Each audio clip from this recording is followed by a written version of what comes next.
Hi, I'm Jilly G. Welcome to my basement. Today I'm going to be showing you something a little bit different. It will be gluten-free, of course. As you can see, maybe you've never seen one before, but this is a freeze dryer. I thought about getting a freeze dryer for a very long time, and I saved up for a very long time, and I was finally able to get one a couple of months ago. And this one is a Harvest Right freeze dryer. But there are so many reasons why I decided to finally get a freeze dryer.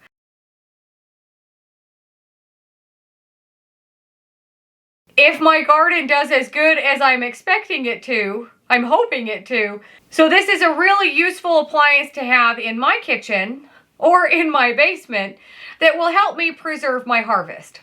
Because I have chosen to go with Harvest Right, that is the brand of this freeze dryer, I have become an affiliate with them. And in my description box below, I will put my affiliate link. But it helps me out if you use my link if you decide to purchase a freeze dryer. Even if you don't decide to purchase one, that link is still there that you can go and do a little bit of research. I've heard so many good things about this brand that this is the one that I wanted to go with. Not to mention they are local here in Utah. So that all worked really well for me. So this is the medium size, and everything that came with it when I purchased it was, of course, the freeze dryer. This is the Premier vacuum pump. This one does use oil. They do have an oil-free vacuum pump. They also have a small freeze dryer and a large. So it also comes with 4 freeze drying trays, and then they all fit in there. It also comes with 50 mylar bags and 50 oxygen absorbers. And it's so handy and convenient. They are packaged in packs of 10. And then it also came with an impulse sealer. And I know it kind of looks like an old-fashioned paper cutter, but it does have a cord, and you plug it in, and this heats up, and you can seal your mylar bags. All of this is included when you purchase a freeze dryer. I did buy another set of trays. What a useful thing to have 2 sets of trays. You can have 1 set of trays in the freezer while 1 set of trays is drying in the freeze dryer, which is actually what I've got going on right now. I have a set in the freezer that we are going to freeze dry today, or it will probably take until tomorrow. So this is just my little setup here. It does put off a little bit of heat, so I wanted to make sure that it has enough room for the air to circulate. I also wanted it to be on a really sturdy table. I actually got this table at a thrift store for $25. Solid wood. It's the perfect size for what I need. And it was a great price. But how handy is this? I can put my freeze drying manual and things like that in here. Growing a garden and harvesting and preserving and putting up all of your food from your garden, for me, that's what I do. It isn't out of the ordinary for me to preserve things to use throughout the year. Would it be nice to have more than just a 1-year supply? Absolutely. With this, you can preserve things for up to 25, 30 years. I don't plan on things that I freeze dry to last that long because I plan on using them. I plan on using these things for camping and hiking, and I plan on eating them. I plan on rotating through them, but it is nice to know for me that if for some reason I don't go hiking or camping as much, that this food will last for at least the next couple of years before I can rotate through them. One of the other things that I really like about having a freeze dryer is right now the cost of everything is going up. Freeze dryers at Harvest Right, their prices are the same. And in just 2 to 3 months, you would more than double what you paid in this by the cost that you would save on food, by being able to preserve your food. So I'm going to get this all turned on, and I'll show you the process from beginning to end. But before we get started on that, if this is the type of video that you are interested in seeing, let me know in the comments. I know this isn't really gluten-free cooking, but to me it is gluten-free preservation of the things that I have cooked. So it's really useful to me, but if you don't find it interesting, just let me know. If you are finding this interesting and you would like to see more freeze drying videos, let me know in the comments below. And I can show you more videos like this, or maybe just once a month. You let me know, because you guys are the reason I even have a channel. And without you guys watching, it wouldn't be anything that it is. So I want to make sure that I'm putting out content that you find useful and that you enjoy. So let me know in the comments if this is something that you find helpful or not. Now, here we go for the machine. It is so easy to use and so simple. So turn on the machine, turn on the pump. Now while this is loading, on the other side over there, you can see the drain tube. And down below, I have a bucket. And that is to catch any water when it's done running a cycle and it goes into defrosting. Now my machine is really super simple to use. The machine does everything. So we've got the customize button and the start button. When I first got my machine, I did use the customize button to set certain temperatures. And what will happen is once we get our food in there, the machine knows what to do. So we don't really have to program very much of anything besides your initial setup. And I didn't film that. I just set it up, but I'll tell you what I did. So you set it to go to a certain temperature. I've got mine set to go to -10. So we put in the food and then we push start, and then the machine will go through a freezing cycle. Now this doesn't matter if your food is already pre-frozen or not frozen. Now that being said, it does still have to go through a freezing cycle. But I've noticed when I did a cycle that was raw eggs, those weren't pre-frozen. That took about 10 hours or so to freeze the eggs, because the machine has to freeze it first and then start its cycle. So if it's already pre-frozen, my freeze cycle is usually about 2.5 hours. So to me, that cuts off a lot of time. The other thing that I did to customize was you can choose what your extra dry time is. And what the extra dry time is once your machine has gotten down to the temperature that it needs to during the freezing cycle, and then it will vacuum freeze, and that's where the pump will turn on and pull in the vacuum and really seal up this door. Then it will start going into the dry time. And then the machine has sensors that it just knows what to do. Once that dry time is all the way finished, again, I'll show you that as we go along, I have it set for seven extra hours of dry time.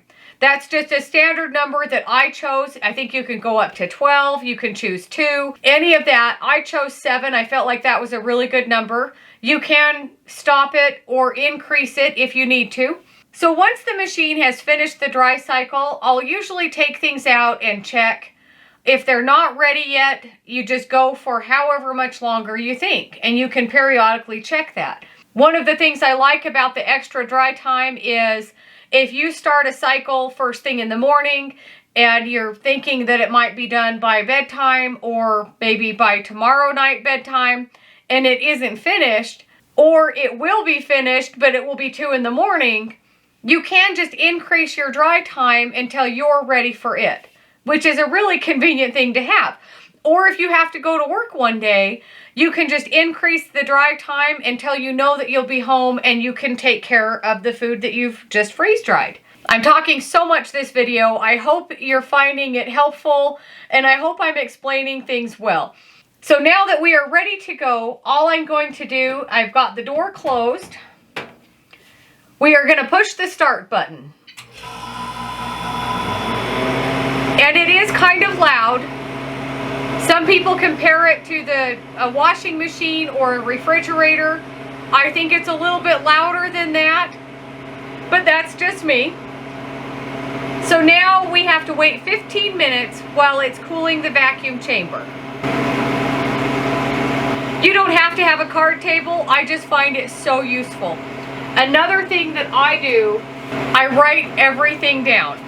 So for example, for what I'm freeze drying today, I've already got it written down, and then I will just put down times as I learn them. But for every cycle that I have done, I have written it down. So if I want to do another batch of chicken, I can come back here and say, oh, that took about 29 hours.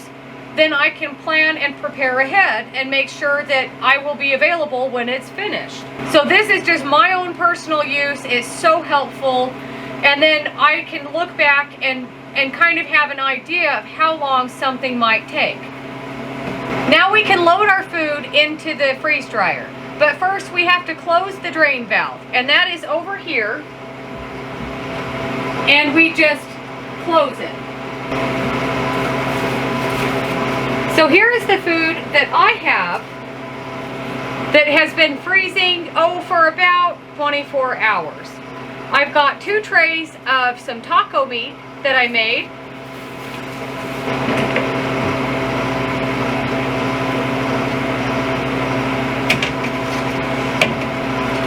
And these little tray stackers are so handy. I just got those off of Amazon.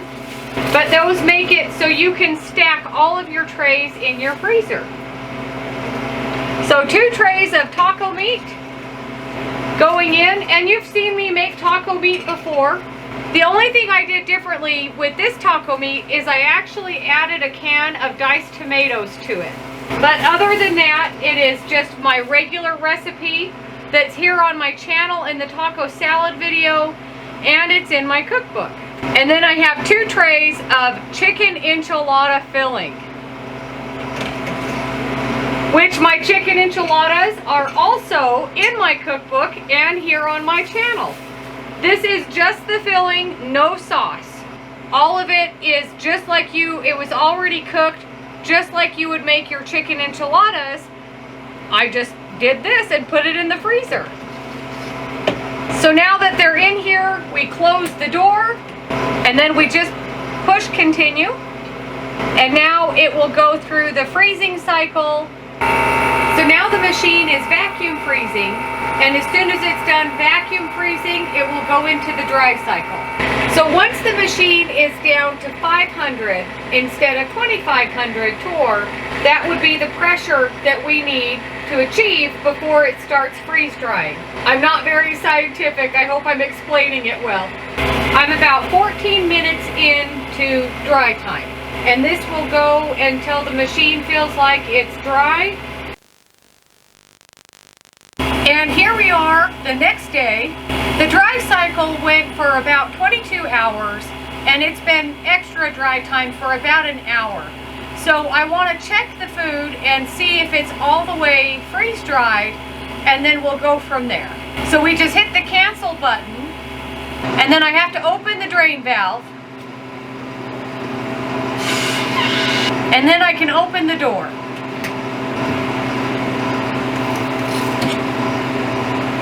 Here's my taco meat.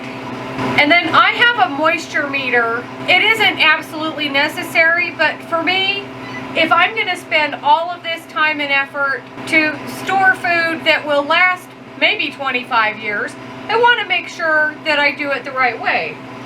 And this is just a moisture meter I got off of Amazon. And I just stick it in several different spots. Here's my next tray. Oh, and maybe this tray isn't done. And also what I look for is I feel it to make sure how soft it might feel, how crumbly it is. But I am a little concerned that this tray is registering on the moisture meter. Here's my chicken enchiladas.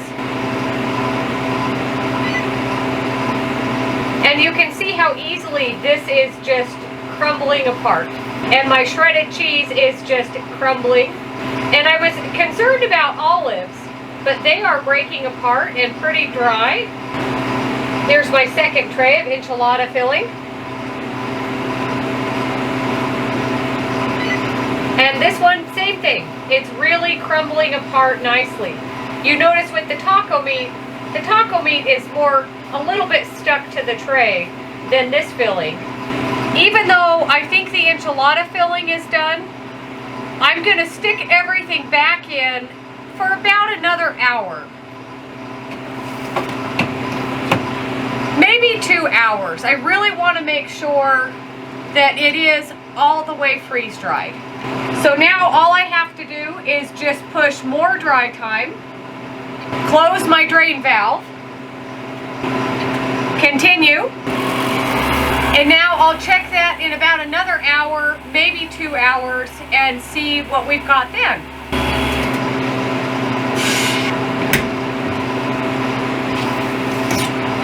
Let's check this again.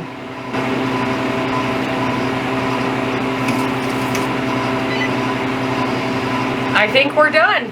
Let me check the chicken enchiladas real quick. I'm pretty sure they're all finished.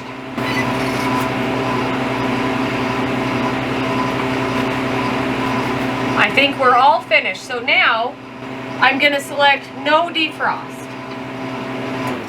I prefer to just let the machine defrost on its own. It usually only takes about a day. And then I usually just leave the door open to defrost. And I'm going to turn the machine off because I am finished.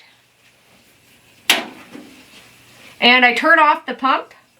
And I don't know if you've noticed, but the machine is on a little bit of a slant, and that's how it's designed. Is so when it defrosts, all that liquid can go back towards that drain tube and into the bucket. So I'm going to take my chicken enchilada filling and my taco meat upstairs, and I'll show you how I package it up. So here we are, back in the kitchen, and I have a plan that I've already been working on for this enchilada filling. As I mentioned before, this is on my channel already, this recipe. And I believe I mentioned in that video that you can take the filling and freeze it, and it freezes so well. And I thought because I've done that in the past, why not freeze dry it? So my plan for this one tray is one batch of chicken enchiladas. So the other day I made a couple of batches of chicken enchilada sauce. Put it on a couple of trays, I froze it, and then I freeze dried it. So now I have already packaged my enchilada sauce. All you have to do is add water, and now I have my chicken enchilada filling. I suppose you could have packaged it all together, but I don't make it that way. So I wanted to do it separately. I also have some cheese that I have previously freeze dried. Even though this has cheese in it, when you're making enchiladas, you want a little bit more cheese. So all you have to do is just bring along your tortillas. If you're camping or something like that, this would be a really great idea for Dutch oven chicken enchiladas while you're camping. I'm really excited to try that. So how I'm going to package these up, I've got a lot going on here. Let me plug in my impulse sealer. So I have some Harvest Right oxygen absorbers, and then I have some other ones. The other ones are a little bit smaller, whereas these ones will fit the Harvest Right bags, and I want to make sure I seal that up with the correct size of oxygen absorber. And then how I store them, let me get a couple out of here because I only need 2.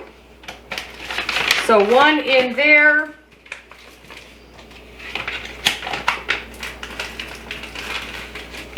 And one in this bag. And then the remaining oxygen absorbers I put in a jar with a lid and seal it tight. And so my plan is 1 tray per bag of the enchilada mix. And this would usually make about a 9x13 pan. It's so amazing to me, everything that you can freeze dry. In fact, I was a little unsure about black olives, but they freeze dried so well. In fact, I'll taste one. And it tastes just like a black olive. Stronger flavor for sure. So 1 bag is done. I try to press out as much air as I can.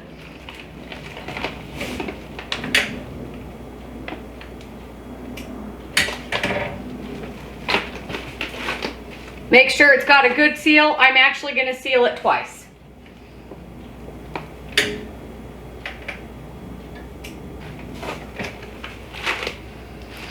I don't have my marker, but that's all right. And I'm saving a little bit here to reconstitute and show you. So get that one out of the way. Now I'll do my second tray of enchilada filling into my prepared bag that has the oxygen absorber. And you want to work pretty quickly. From what I hear, if freeze-dried things sit out at room temperature for too long, they will absorb moisture from the air. Luckily here in Utah, we are in a really dry climate.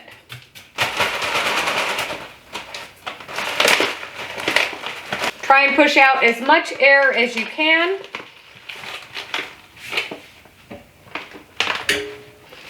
And then I double seal it just to make sure. Okay, chicken enchilada filling is done. And I'll do the same thing with my taco meat. I'll save a little bit of this aside. Now my plan for the taco meat is to actually do, hopefully it will all fit. If not, I am prepared for another jar. But in pint jars, which is about 2 cups, and these trays are 4 cups. So I should be able to fit all of this into these jars, and then I'm gonna vacuum seal them. Although I am gonna put oxygen absorbers in as well. And I'm just breaking it up a little bit, making a mess. And the nice thing about using jars is you can really go all the way to the top if you wanted to. Save enough room for an oxygen absorber. And I know some people like to put them on the bottom, some people like to put them on the top, wherever.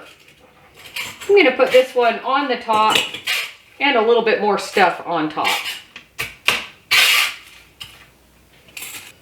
Make sure there's nothing on the rim.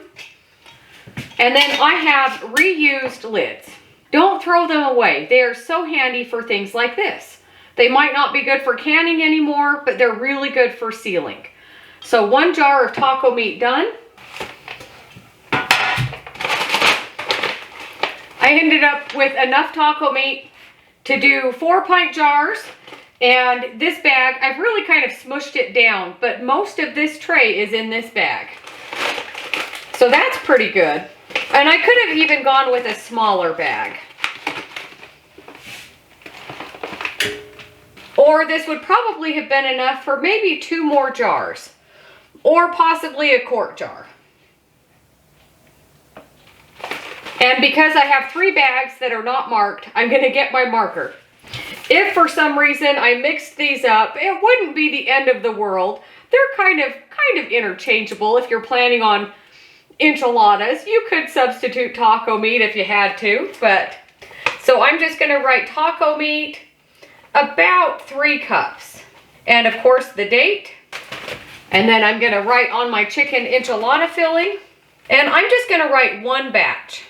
Because then I'll know for sure that this is enough filling for 1 batch of enchiladas. And then my sauce is the amount of sauce that is needed for 1 batch. And then I will also write on these lids as well after I seal them. Now I'm finished with the sealer. And I'm also finished with my oxygen absorbers. I always make sure to close them up the minute I'm not using them, just so they're not exposed to air. This is just a basic Food Saver vacuum sealer. It is not the Food Saver brand, but it is kind of a generic brand. But it works well for me. And I bought these attachments separately. I have a wide mouth attachment. This is a regular mouth. And then of course the tubing. And I just attach it on here. If you have one of these machines, follow your machine instructions. And even though I put these rings on, we don't use the rings when we're vacuum sealing the jars. So make sure this is on there nice and snug. Plug it in. And here we go.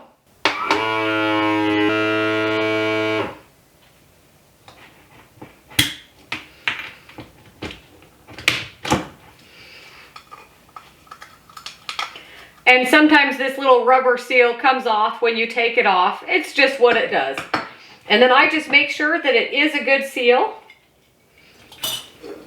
And I haven't decided yet if when I'm doing the jars, some of them I put the oxygen absorbers at the bottom, some I put them in the middle, some I've put on top. I actually kind of like if they're on the bottom, because if you ever second guess yourself, you can see that it's on here. That one's on the bottom. This one is actually on the top, and you really have to look to see that it is in there. But that way I know for sure that I did put one in. So that one is sealed, and I will write on all of these when I'm finished.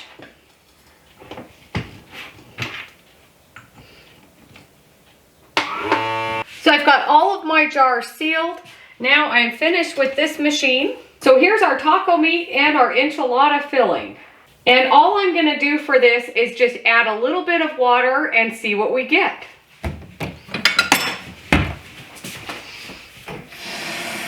So here's my taco meat, really dry and crumbly. And here is my chicken enchilada filling. So just a little bit to start. We can always add more. Give it a little stir. So my taco meat and enchilada filling has been sitting for about 10 minutes.